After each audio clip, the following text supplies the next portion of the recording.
See if we can get this thing fixed a little bit. There we go. Okay, next Dean's Medals, congratulations. Next Dean's Medals will be presented by Dr. Chris Roger. He's a professor in mathematics and statistics.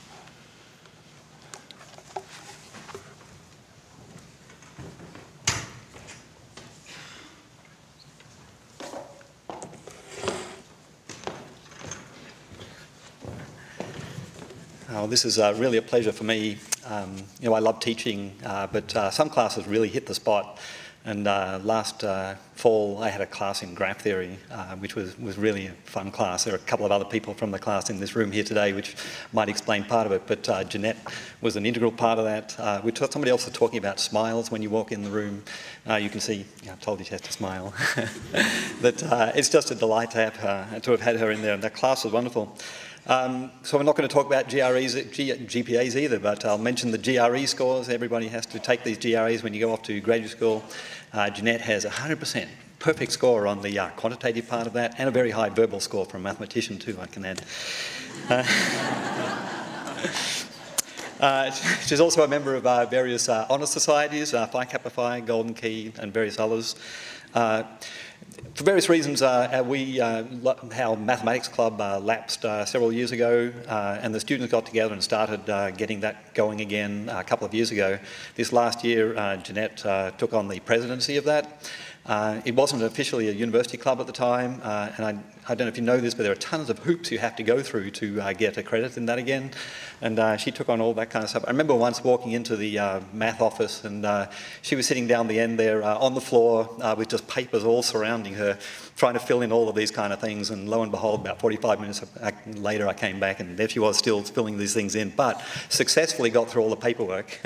So that was really an accomplishment too. The other side, of course, of this kind of award is just interacting all through the community. And Jeanette just volunteers in various places, loves children, young adults, and working with them. So I'll just go through a little sort of history. You can see it covers all ages. So she's from Birmingham, Vestavia Hills High School, but there she worked for over 8 years volunteering in the nursery. So we're starting very young kids there for 8 years there. She mentors and tutors at-risk children for a non-profit ministry in Opelika. She attends the First Baptist Opelika Church, where she has been on a mission trip to Asia, and then locally as part of the Opelika First Baptist College Ministry, where she's been in charge of the local missions. So just a lot of community work. How am I going? Feeling good? Worked with summer camp camps. There's a lot of stuff. I mean, 3 minutes, as we were told in our letter, is probably not enough, but you get the idea. For our department, it's just been a pleasure having her working with us. We have this Excel program, which is working with calculus students who are having trouble with the course. I don't know how people have trouble with calculus, I guess so. But anyway, it's a peer education kind of setup. So the kids are, the students are working in groups. And this is quite a challenging. It's different from a lot of teaching in that what Jeanette has to do is to not answer the questions, but actually ask questions that get the students thinking about what's going on so that they can take ownership of those ideas, and has done wonderfully well in that program too, and various other situations as well. So it's no surprise with this love of children, young adults and so on that she would like to be a high school teacher, which again I think is a fantastic profession. It's not quite clear where she's going to go to yet. Lots of things come into play with that, but one of the places she's considering is the University of Texas. It has one of the premier programs here, the UTeach model, which is supported by the Exxon Foundation, which really tries to focus on the content knowledge of the teachers, and Jeanette will have absolutely no trouble with that facet, that's for sure. And they're going to be lucky to have her, and in the children's camp, they're going to have a fantastic teacher. Well, not only that, but I should also say, I mean, there's the academic side and the working with community and so on, but also the sports side as well. So plays flag football, intramural flag football, softball, and then there's a music side as well, so sang in the choir and plays violin. I mean, what kind of a life is that? Fantastic. It looks to me you've got music, you've got sport, you've got academics, you've got young people that keep you young forever. So I congratulate you on what is already a full life and it looks like still will be. So,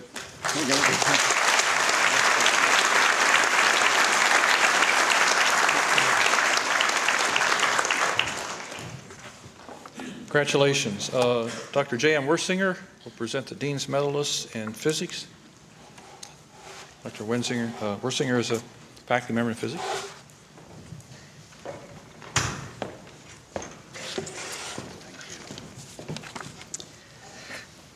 To call Patrick an outstanding student is an understatement.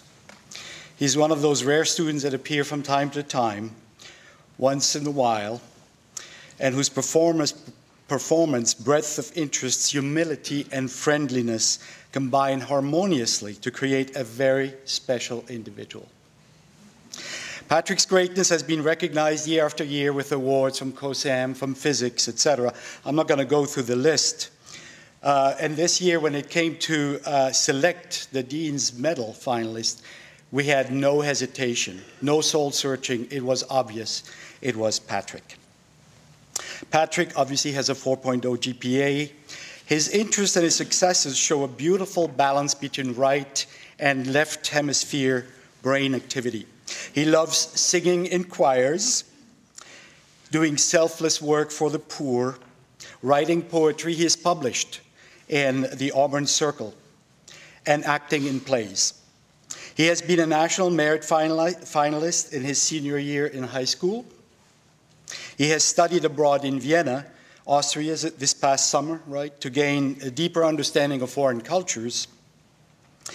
These are only a few things that I can say about Patrick, about his interests and achievements.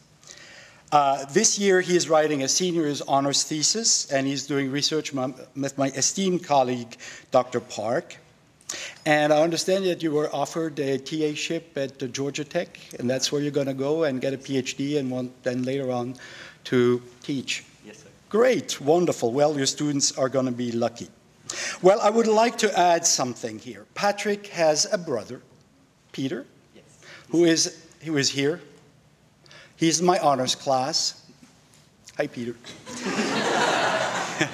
He's in my honors physics class, and he is following in your footsteps.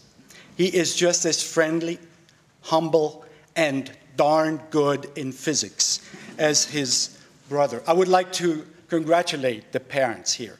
You have done a wonderful job raising these two kids.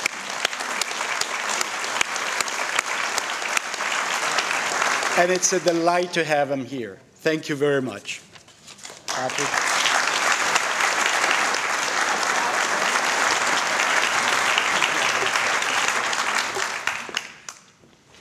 Congratulations. There's a challenge out there for Patrick's brother, I think. Right? Okay, join me in recognizing these senior Dean's Medalists. These are the top of COSAM's group, so let's recognize them one more time.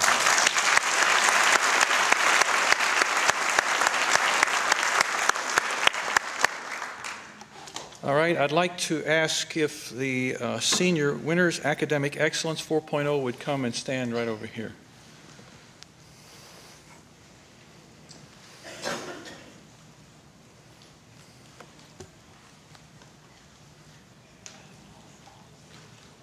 Okay, let me tell you a little bit about these. I shouldn't have to tell you, right?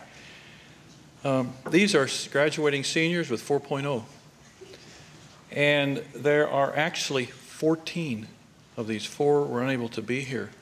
This sets a record for COSAM. And it's a remarkable, remarkable accomplishment. And I just want him to stand here before I ask him to come across the stage so that you can see quite an accomplishment. And we're all very proud of you. And so we're going to recognize you now as a group and then recognize you again after you come all the way across. We're not going to recognize you one at a time, but we're going to recognize you as a group because figure the math, if all 14 were here, 4 times 14 would be a collective 56.0 GPA, and that's even pretty impressive. So let's recognize this group of COSAM 4.0 seniors.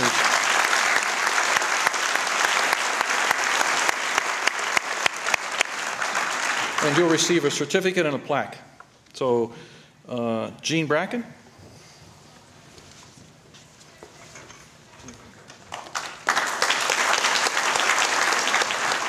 Kristen Courtney.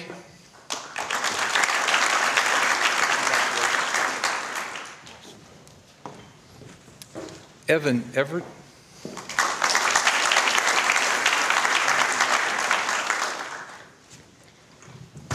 The next two are not here, Matthew Gibson and Catherine Heflin. Then Daniel Hollis.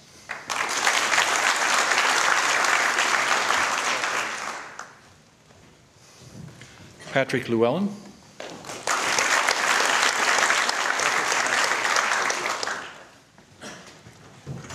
Benjamin Motz. Oates or Motz? Motz.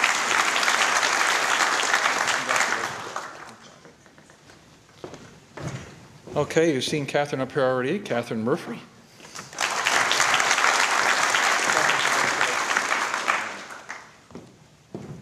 The next, Angela Mustaine is not here, but Justin Neisler is.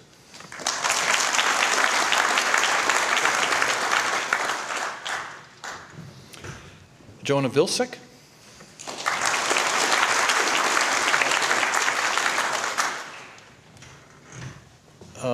Catherine Walker is not here, but Jessica Williams is. Congratulations.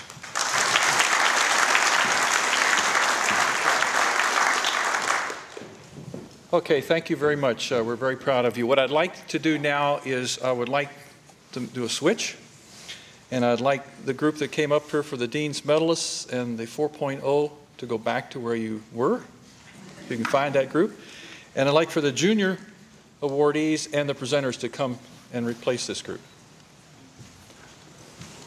I got to get used to getting closer to the mic, I know.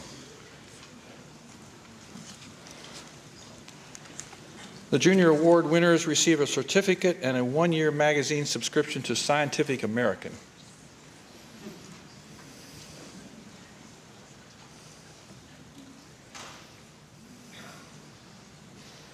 Okay, I'll call Dr. Geyer back to the platform. Dr. Geyer is a professor in biological sciences to present their junior awardee.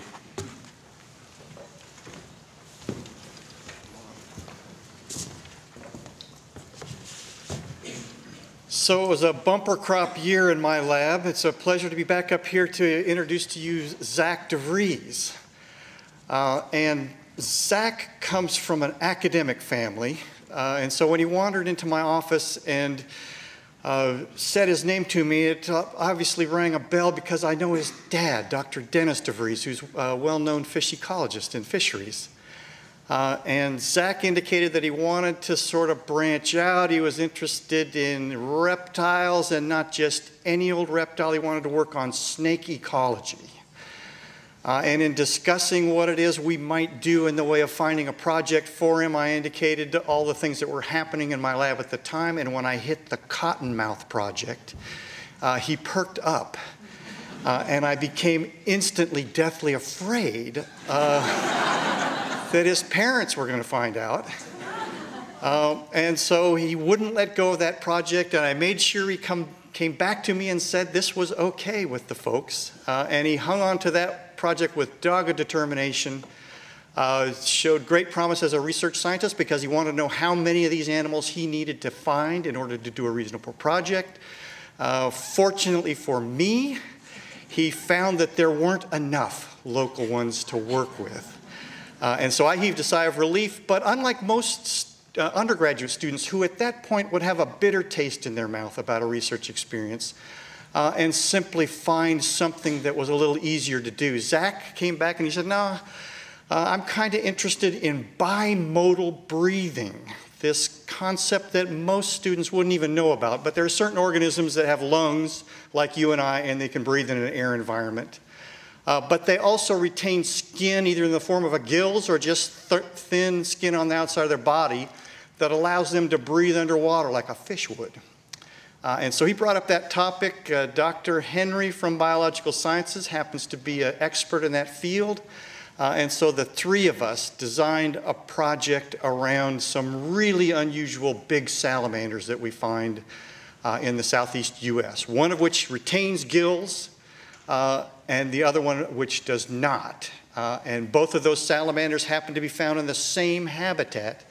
And as a field biologist, the places I find those two organisms are, to my eye, identical, and I can't figure out why one would have gills and the other not. And so Zach took on that particular project for his research focus. He has received a prestigious fellowship from the university for doing the research, a year-long fellowship to help him perform that research. And I can guarantee you that those of you who like to read the literature to see the end of the story, his research is going to change some of the things that we have in textbooks relative to how we think salamanders make a living based on his examination of this. So obviously a very top flight student. I can also tell you I've had him in my class. I was challenged to keep him challenged as a student, and it's a great pleasure to present this award to him for his work as a junior. So.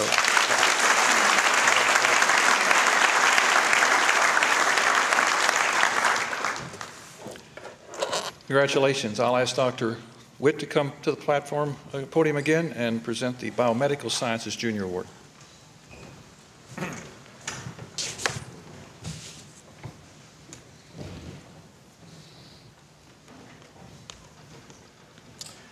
Well, I'm pleased to present Emily Simpson to you. Emily comes from Fife, Alabama, and she's a biomedical sciences student and interested in going on to dental school. She also has a perfect GPA. As you might expect with someone with that type of GPA, she has a number of honors and awards that she's received. Once again, when I looked at her resume, I again was just impressed about the number of volunteer sorts of things that she's been involved in. She's, for example, involved in Relay for Life. Some of you know that that's a project for folks who have relatives that have succumbed to cancer, but also a program for cancer survivors. Been very active in AWIS, which is an association for women in science. She's actually vice president of that group. Been involved in AED, involved again in Tiger Habitat, the local chapter for Habitat for Humanity. She's a Tiger Splasher, which means that she was a hostess for Auburn's swim and diving team. She's also helped us a great deal in COSAM's outreach into K through 12 education and been involved with AU Explore. She also was involved in the Science Olympiad, but actually in that case she went out into one of the local schools and helped train one of the teams for their participation in Science Olympiad. You know, when I looked at those things, Emily, I thought, man, all this stuff you've been interested, you know, I think I could like to be part of all those. And then I came to one that I thought, but I don't want to be part of this one. Turns out that she also is an instructor in a program called Body Pump. Body Pump she describes as a 1-hour-long class that uses barbells and music to motivate people to use every possible muscle group. I'm not going to join you in that venture, I want to assure you. But again, just an incredible example of all of these students that, you know, they're not a bunch of nerds that just hang out and study. They're good at so many things. So Emily, gives me, again, great pleasure to present the Junior Award in Biomedical Sciences to you today.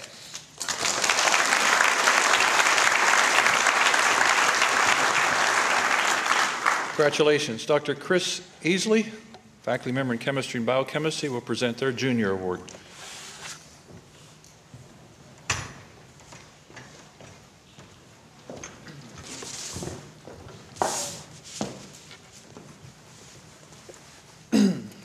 So again, it's an honor to be presenting this award to Meg Pilkerton.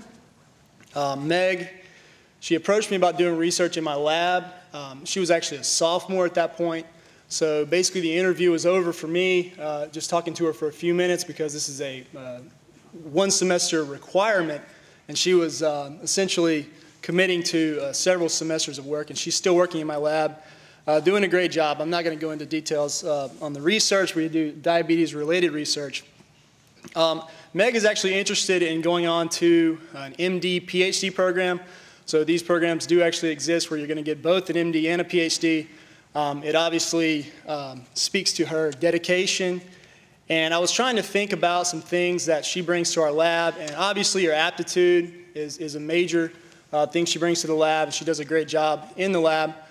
But I was talking to a couple of guys in the lab, and basically sense of humor is something Dr. Witt mentioned that the students are not a bunch of nerds. I think in a chemistry lab, we tend to be sometimes a bunch of nerds. So if we have somebody that can keep us laughing a little bit in the lab, while also not wasting time. She does some very good work and has done a great job with time management. She obviously has a lot of other commitments and still spends a great deal of time in the lab, so I really appreciate that. The other thing that the first thing I wanted to write down was free, high-quality labor in the lab. And that's basically what I get out of Meg. But the other thing was energy, and she actually is also involved in fitness instructing. So she has certified in several different types of instructing. So she brings that energy to the lab. And so basically, I just wanted to say that I'm very honored to present this award to Meg.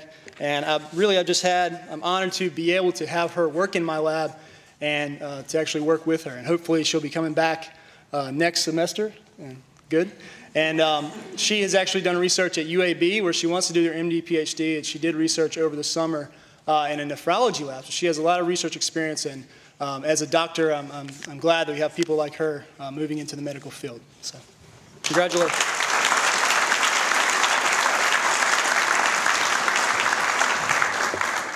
Congratulations. Dr. Luke Martson will present the Junior Award in Geology and Geography. Luke?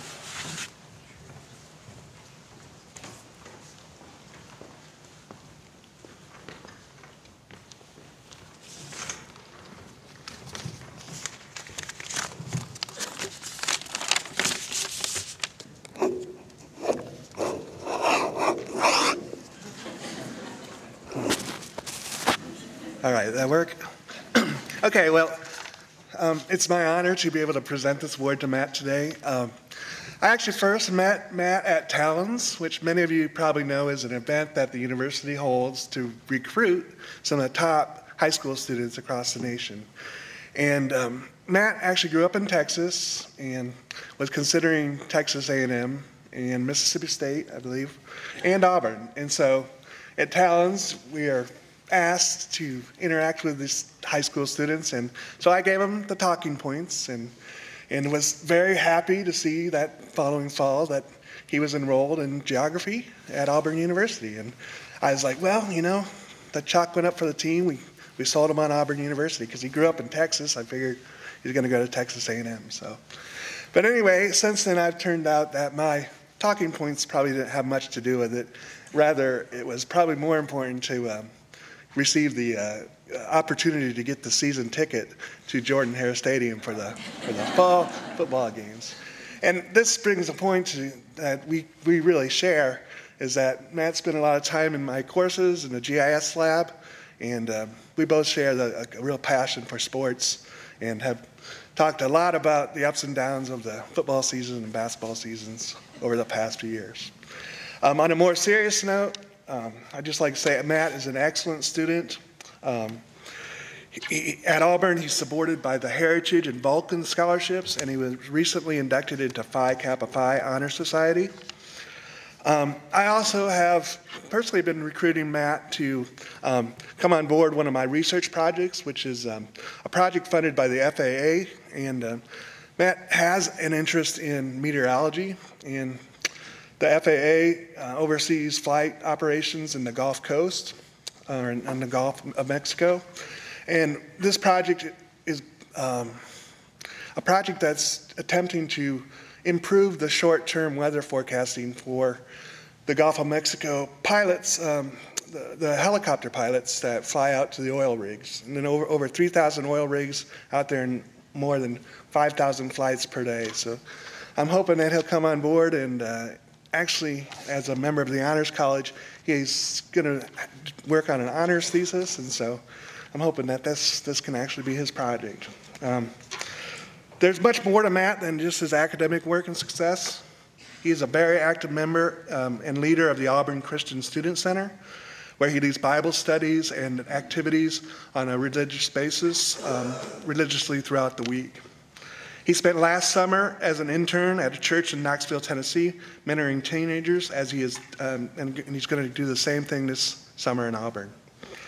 And he's also spent a good bit of time doing missionary work, and has done 3 times to Honduras to help build houses and deliver food to needy families. And I think you're going to do that again this summer. So, and I also like to give a shout out and a War Eagle to Matt's parents and specifically his father, who is an alumni and also played a big role in him coming to Auburn. So. And lastly, congratulations, Matt, on a well-deserved award.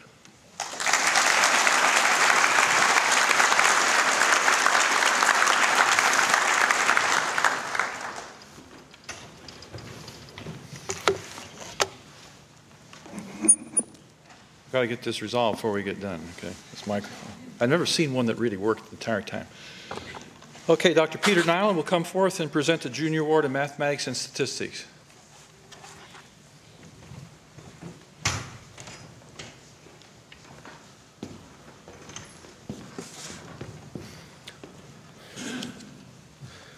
I can say a lot of nice things about Mr. Brett Williams. I'll limit myself to 3. First of all, he serves our country with 6 years of active duty in the U.S. Navy.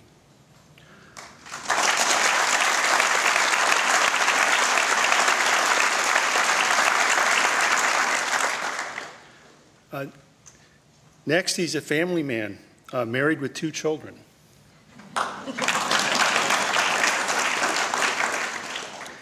And today, it is my privilege to recognize him as an excellent student by presenting him this Outstanding Junior Award.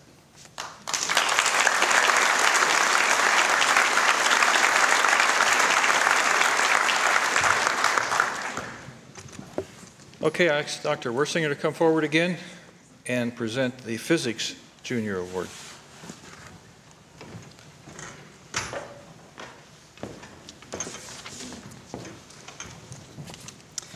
Well, this year it is Andrew Keene.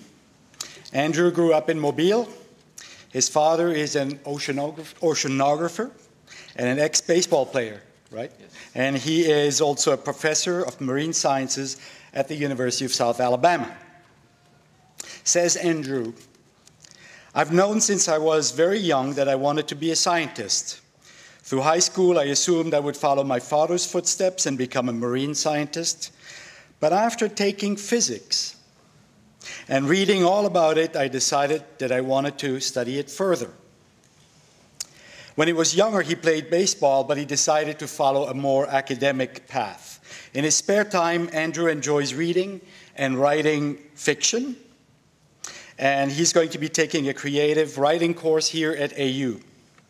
He has just recently received an undergraduate research fellowship, and he is working in my colleague's lab, Dr. Thomas's plasma physics lab. He currently is working towards analyzing the atomic spectra of the argon plasma in the Alexis machine. The goal of this machine is to measure the velocity of argon ions in the plasma, as well as gather some data on particle-particle interactions within the plasma. Congratulations, Andrew."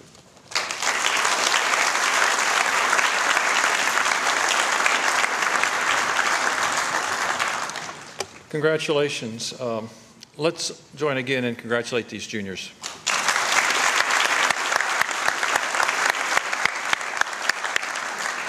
And so the juniors and your presenters, you can return to your seats. And while you're doing that, I'd like to introduce Dr. Witt again. I mentioned to you before, Dr. Witt is the Associate Dean for Academic Affairs. Dr. Witt leads our advising. He's also teaches mammalian physiology and many other things. And Dr. Witt will now preside for the next few groups to be awarded. Dr. Witt.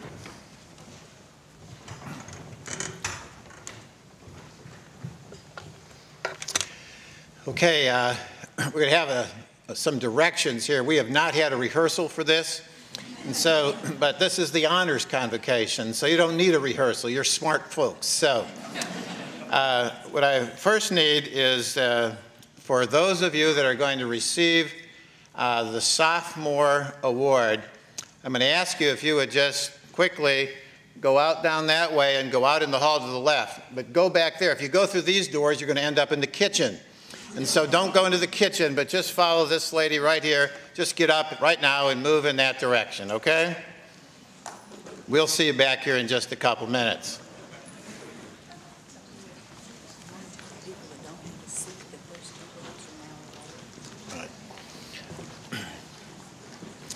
For those of you in the back, while we're taking a short break here, if you need a seat, these seats here will not be used anymore, and you're welcome to come down and sit right up here in front if you'd like.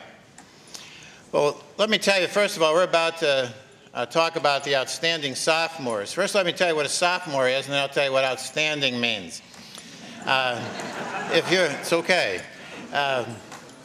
In terms of sophomore, a lot of these kids, because they're so good, they're ahead in hours. But a sophomore means basically that you started here at Auburn back not last fall, but the fall before that. That makes you a sophomore regardless of your hours. Outstanding, when we start that, Miss Lindsay here, I asked her to find out who the outstanding ones, and it's never been any different than this. We start running the GPA from 4.0 down, and we never get beyond 4.0. So all of these students here have a 4.0 GPA. You know, there are a lot of assets at Auburn University, and we do a lot of recruiting in our office. And I kind of always think if we can get students here at Auburn, if we can get them to visit the campus, there's a good chance we're going to get them to come to Auburn. And sure, there's nice facilities and there's all that, but I can't tell you how many times people have told me, the students are just so nice here. And so you parents out there, you deserve a lot of credit for that. Your kids made wise choice of parents, and that they represent us well. You know, you can see in the program that there's a considerable difference between the length of the list for freshmen and the length of the list for sophomores. And I think that speaks a little bit about, you know, what it takes in that sophomore year. It can be a hard year for students. First of all, they have to kind of quit just trying to think about several things, and they have to start focusing on one thing to major.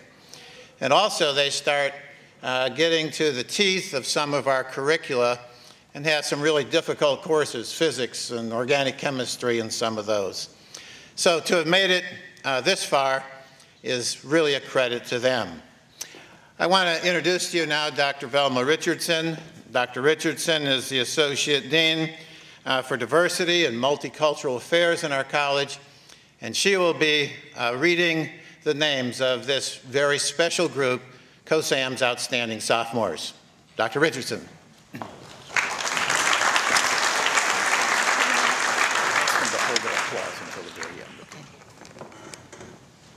Okay. We would like to ask one favor of you. Would you please hold the applause until the end and not applause each individual? Thank you. Can we get it down a little bit? Can we get it down a little bit? Thank you. Not easy. Okay.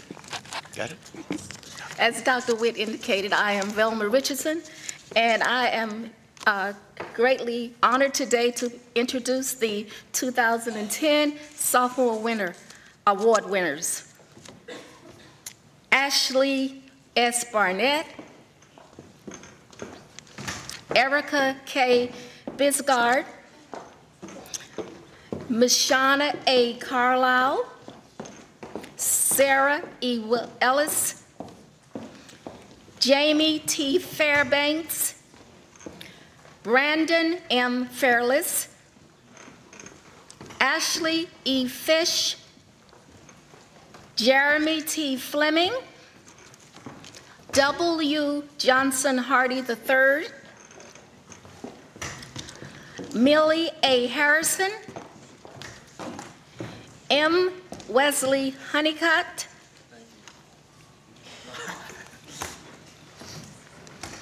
Jonathan C. Hudson, Anna E. Jenkins, William R. Justice, Kenneth A. Kriskowski, Laura B. Lane, I'm sorry. Ooh, I didn't get that one. Michael R. Laughlin. Sorry, Michael. S. Taylor McClanahan. James A. McFarland.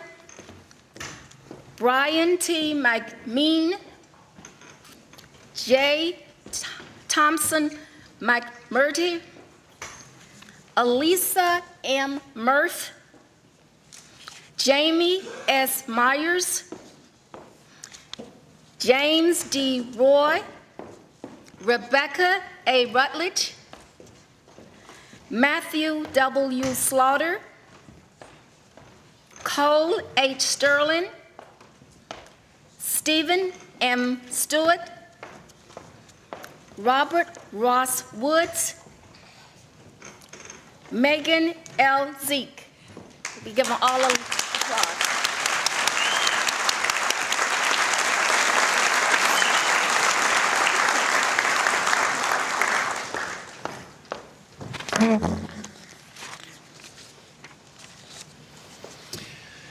Okay, freshmen, now it's your turn. So basically the same instructions, but not all of you. Whoa, wait a minute. We'd like the freshmen whose names start with A through M. A through M. If you would exit down the same way, just go right ahead right now.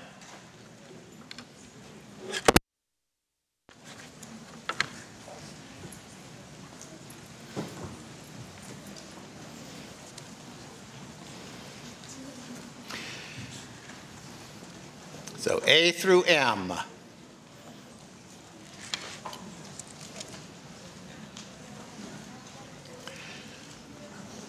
Well, again, these are freshmen. I know many of them have lots of hours when they come here, but basically if they're freshmen, it means they started back last fall.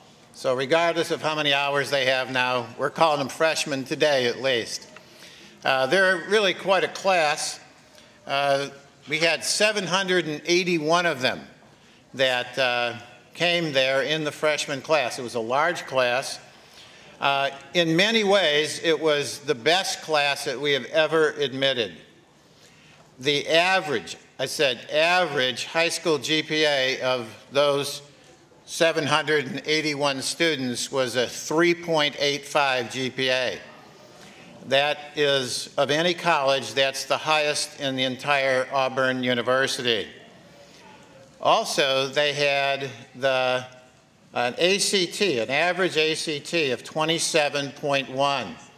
And again, that is the second highest in the university. So academically, they were a very, very talented freshman class. As I said, the best we've ever had. You know, even though you're smart in high school, though, being successful in college is often a different thing.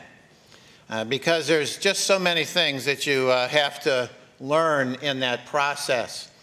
You know, first of all, mom and dad aren't there to directly motivate them, and there's these time management skills. Tests are different. There's all these things you try to learn and teach. You know, even in advising, that's true for us. We feel that in the advising mission of Auburn University that we are participating in the educational mission of Auburn University. That is, every time they come to see us, we're trying to teach them. And so that means that we're not just like a kiosk. If you walk in and just, you know, press a button and we give you information. But our philosophy of advising is that what we're going to do is we're going to try to equip students so that they can make good academic decisions. And so when they come in and they say, well, what teacher should I take? Well, we're likely to say things like, well, you know, there are several teachers and you can ask around, but, you know, you want to be careful not to just take the easiest teacher all the time, because that may not prepare you for the next course, or that might not prepare you for the GRE or the MCAT or whatever you're taking. And so there's that frustration that's always going on, I think, in these students' minds, and you know, sort of living apart, and maybe this roommate that, you know, isn't like their sister that they could just scream at when they were back home, but they have to learn to live with, and all those things have to work out. So to go through that, to take the rigor of the courses that we have in COSAM and to have had a 4.0 GPA, that's truly remarkable.